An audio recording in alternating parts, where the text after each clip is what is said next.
दोस्तों आपने एक रील देखी होगी जो हाल ही में काफी वायरल हो रही है, जिसमें रेलवे के अफसर कूड़ा चलती ट्रेन से पटरियों पर फेंक रहे हैं। और बात सिर्फ अपने देश की नहीं है, हमारे देश के लोग जब दूसरे देशों में जाते हैं तो वहां भी इसी तरीके की हरकतें करते हुए पाए जाते हैं। जैसे इन्हें देखिए, न्यूजीलैंड के एक पब्लिक पार्क में बच्चों के स्विमिंग पूल में साबुन से नहा रहा है। मतलब अपने देश की नदियों को तो गंदा कर ही दिया, अब विदेश की धरती पर जाकर उनकी भी नदियां और उनके भी स्विमिंग पूल को पॉल्यूट कर दो। तो दोस्तों आप समझ ही गए होंगे आज की वीडियो का टाइटल। आज हम बात करेंगे एक ऐसे टॉपिक पर जो इन दिनों इंटरनेट पर खूब वायरल हो रहा है, भारतीयों का सिविक सेंस, या यूं कहें उसकी कमी। दोस्तों अगर आपने कभी पब्लिक टॉयलेट यूज किया हो तो क्या आपको याद है कि आपने अपने शहर में साफ सुथरा पब्लिक टॉयलेट कब देखा था आखिरी बार? अनहाइजीनिक और स्मेल से भरा हुआ। क्या आपको याद है कि आपने अपने शहर में आखिरी बार जब ट्रैवल किया हो तो शहर में कम से कम 5 किलोमीटर तक आपको सड़क किनारे या रोड पर ही कचरा फेंका ना मिला हो, या जब आप घूम कर वापस आए हो घर पे तो आपके फेस पर धूल मिट्टी ना चिपकी हुई हो? नहीं ना, क्योंकि एक टाइम पर सोने की चिड़िया कहे जाने वाले हमारे देश का आज यही हाल है। इसीलिए आज की वीडियो का ये टाइटल है कि ऐसा देश है मेरा। हम यहीं तक नहीं रुकते, हम ट्रैफिक नियमों की धज्जियां उड़ा देते हैं, दूसरे धर्म के त्योहारों पर तोड़फोड़ मचाते हैं और वो सभी काम करते हैं जो कि एक सभ्य समाज को नहीं करने चाहिए। पहले भारत को अपनी संस्कृति और मेहमान नवाजी और ट्रेडिशन के लिए जाना जाता था, लेकिन अब हमारी सिविक सेंस की कमी की वजह से हम ग्लोबली ट्रोल हो रहे हैं। हम बाहर से तो विनम्र दिखने की कोशिश करते हैं, लेकिन मौका मिलते ही हमारा असली बिहेवियर बाहर आ जाता है और ये शर्मिंदगी का कारण बनता है। आपने देखा होगा सोशल मीडिया पर वीडियोस वायरल होते हैं जहां भारतीय विदेश में कुछ ऐसा कर देते हैं कि लोकल लोग शॉक्ड रह जाते हैं। जैसे आपने अभी देखा पार्क के फव्वारे में साबुन लगाकर नहाने वाला इंसान, सड़क पर कचरा फेंकना या फिर लाउडली चीखना चिल्लाना, ये सब देखकर दुनिया को लगता है कि हम भारतीयों का संस्कार ही ऐसे हैं और हमारी भारत की ऐसी ही संस्कृति है। लेकिन सच ये है कि ये कोई मजाक नहीं है, ये हमारी इमेज को अंदर से डेंट कर रहा है। हम अपने देश में तो जो करते हैं सो करते हैं, लेकिन विदेश में जाकर भी अपने देश की बदनामी करवाने में कोई कसर नहीं छोड़ते। दोस्तों जब हम विदेश जाते हैं हम सिर्फ इंडिविजुअल नहीं होते, हम अपने देश का पासपोर्ट लेकर जाते हैं। हमारा बिहेवियर हमारे देश को रिप्रेजेंट करता है। घर पर जो छोटी मोटी आदतें नॉर्मल लगती है ना आपको, वो बाहर जाकर बहुत बड़ी प्रॉब्लम बन जाती हैं। अब ये मत सोचिए कि हमारे लोग ये सब प्रॉब्लम सिर्फ विदेशों में ही जाकर करते हैं। सच ये है कि इसका रूट हमारे अपने देश में है। कोच्चि की एक स्टडी कहती है कि सिर्फ 20% लोग कचरा सही तरीके से डिस्पोज करते हैं, बाकी 80% या तो गलत डंप करते हैं या सड़क पर ही फेंक कर चले जाते हैं। आप हमारी स्ट्रीट फूड की वीडियोस देखिए, जिस तरीके से खाना बनाया जाता है, सर्व किया जाता है, वो पूरी दुनिया देखती है और फिर हैरान होती है कि क्या ये सचमुच खाने लायक भी है जो हम खा रहे हैं। ये वीडियोस हमारी सिविक सेंस का पासपोर्ट बन गए। इंटरनेट ने इसे और बढ़ा दिया। लाइक्स और व्यूज के चक्कर में लोग कुछ भी करने लगते हैं, जैसे थाईलैंड में गालियां देना,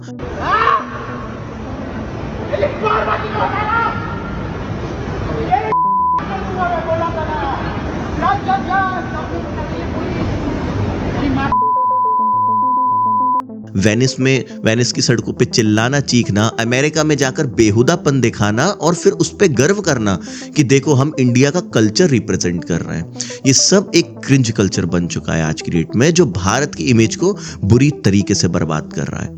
लेकिन दोस्तों क्या आपने कभी सोचा कि आखिर इन प्रॉब्लम्स का रूट क्या है? देखिए, पहला तो हमारी मेंटेलिटी। हम पब्लिक प्लेस को अपना कभी मानते ही नहीं है। हम सोचते हैं कि घर के बाहर की जिम्मेदारी सरकार की है या फिर किसी और की है। दूसरा, हमारी सोसाइटी में साफ सफाई को सिर्फ कुछ खास ग्रुप्स की जिम्मेदारी माना जाता है। इससे बाकी लोग अपनी रिस्पॉन्सिबिलिटी से भागने लगते हैं। विदेश में ये नहीं चलता, वहां हर शख्स को अपनी साफ सफाई की जिम्मेदारी खुद उठानी पड़ती है। अब हालांकि पूरी तरीके से हम इस चीज में नागरिकों को जिम्मेदार भी नहीं ठहरा सकते, नाकामी तो यहाँ पे सरकार की भी है भारत में। जी हाँ दोस्तों, विदेश की सरकारें अपने नागरिकों को जागरूक और जिम्मेदार बनाने के लिए, साफ सफाई के प्रति प्रोत्साहित करने के लिए कुछ योजनाएं चलाती हैं।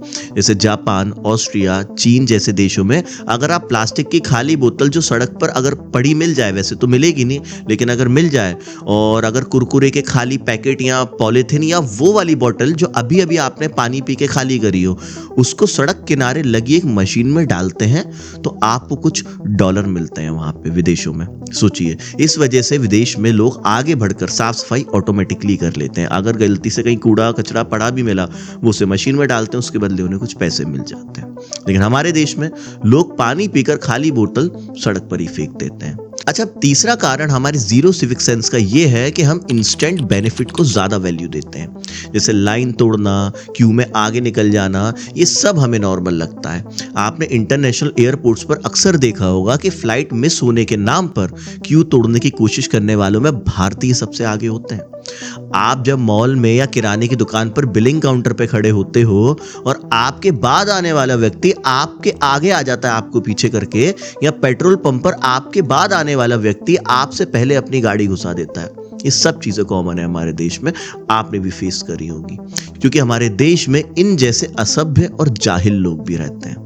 और हाँ, हमारी एजुकेशन सिस्टम भी उसमें कुछ पीछे नहीं है। हमारा फोकस कैरियर बिल्डिंग पर होता है, ना कि कैरेक्टर बिल्डिंग पर। हमें अंग्रेजी सिखाई जाती है, लेकिन पब्लिक प्लेस में कचरा ना फेंकना या लाइन में अच्छे से लगना, ये नहीं सिखाया जाता। सिविक्स पढ़ाई जाती है, लेकिन सिर्फ रूल्स और सिस्टम्स तक। सिटीजनशिप का सेंस कि हम अपने देश और सोसाइटी को ओन करें, वो मिसिंग है हमारी एजुकेशन में। अब दोस्तों, एजुकेशन तो एजुकेशन, लेकिन हमारे देश में एक तबका ऐसा भी है जो अंग्रेजियत को, अच्छी शिक्षा को, आधुनिकता को गलत मानता है। ये वो समाज का तबका है जो अपनी बेटी का या अपने बेटे का गला घोट देगा, लेकिन उसको अपने पसंद की शादी नहीं करने देगा। ये वो समाज का तबका है जो खुद तो औरतों को छोटे कपड़ों में देखकर उन्हें अश्लील बातें बोलेगा, लेकिन खुद शर्ट के 4 बटन खुले रख अपनी छाती के गंदे बाल दिखाएगा। और देश को खराब करने में दोस्तों इसी तबके का सबसे बड़ा हाथ है। ये वही तबका है हमारे समाज का जो धर्म के नाम पर, जाति के नाम पर अंधा हुआ पड़ा है। इनको कोई फर्क नहीं पड़ता हमारे देश में क्या हो रहा है, क्योंकि इन्हें फुर्सत ही नहीं है दूसरे धर्म की कमियां निकालने से या खुद अंधभक्ति से बाहर आने से। चलिए, तो क्या करें? अब जरा समाधान पर भी बात कर ली जाए। देखिए, पहला, एजुकेशन में चेंज लाना होगा हमें हमारे देश में। स्कूलों में सिविक सेंस को सीरियसली पढ़ाना होगा। दूसरा, अवेयरनेस बढ़ानी होगी। इंटरनेट पर हर चीज कंटेंट के लिए नहीं डाल सकते आप। हमें समझना होगा कि हमारे वीडियोस देश की इमेज को कैसे दिखाते हैं। जब कोई व्यक्ति कंटेंट बनाने के चक्कर में अश्लील हरकतें करता है तो वो वीडियोस विदेश तक भी वायरल होती हैं। तीसरा, पर्सनल और कम्युनिटी रिस्पॉन्सिबिलिटी हमें खुद से उठानी होगी। कचरा डस्टबिन में डालें, पब्लिक टॉयलेट्स को साफ छोड़ें, क्यू में डिसिप्लिन रखें। ये छोटी छोटी चीजें हैं, लेकिन इनका इम्पैक्ट बहुत बड़ा होता है। अब आखिरी में याद रखिए, जब आप विदेश जाते हो, आप सिर्फ खुद को नहीं बल्कि अपने 140 करोड़ लोगों वाले देश को रिप्रेजेंट करते हो। आपका बिहेवियर भारत का चेहरा बनता है। अशोक चक्र सिर्फ पासपोर्ट पर नहीं, आपके एक्शंस में भी दिखना चाहिए। तो अगली बार जब आप बाहर जाओ या यहीं पर कुछ करो, थोड़ा सोचो, क्या ये मेरे देश की इमेज को ऊपर उठाएगा या उसे और खराब करेगा? दोस्तों, सुधार उस समाज में आता है जो अपनी गलती मानने को तैयार हो। लेकिन जो समाज अपनी पिछड़ी और पुरानी मानसिकता को संस्कृति के नाम पर अपनी अगली पीढ़ी पर थोपता चला जाता है, उस समाज के कान बंद होते हैं। वो सुनना ही नहीं चाहता, वो बदलना ही नहीं चाहता, वो सिर्फ बहस करना चाहता है। सवाल आपसे, अगर आज भी हम नहीं बदले तो 10 साल बाद हम कहां होंगे? वर्ल्ड क्लास इंफ्रास्ट्रक्चर या वर्ल्ड क्लास एक्सक्यूजेस? देश बदलना है तो शुरुआत सड़क से नहीं, सोच से करनी पड़ेगी। आज घर से निकलते वक्त बस एक काम कीजिएगा, कचरा डस्टबिन में डालिएगा, या आपको सड़क पे कोई ऐसा कचरा मिल जाए जिसको आप उठा के डस्टबिन में डाल सकते हो तो 10 सेकंड का समय निकाल के डाल जरूर दीजिएगा। ट्रैफिक रूल्स को फॉलो कीजिएगा और पब्लिक प्रॉपर्टी को अपना समझिएगा। देखिएगा, देश अपने आप बदलने लगेगा। अब आपकी बारी। क्या आपको लगता है कि हम सच में बदल सकते हैं, या जीरो सिविक सेंस हमारी स्थायी पहचान बन चुका है? कमेंट में जरूर बताइएगा। आज की वीडियो में बस इतना ही। जल्द मिलते हैं अगली वीडियो में। जय हिंद।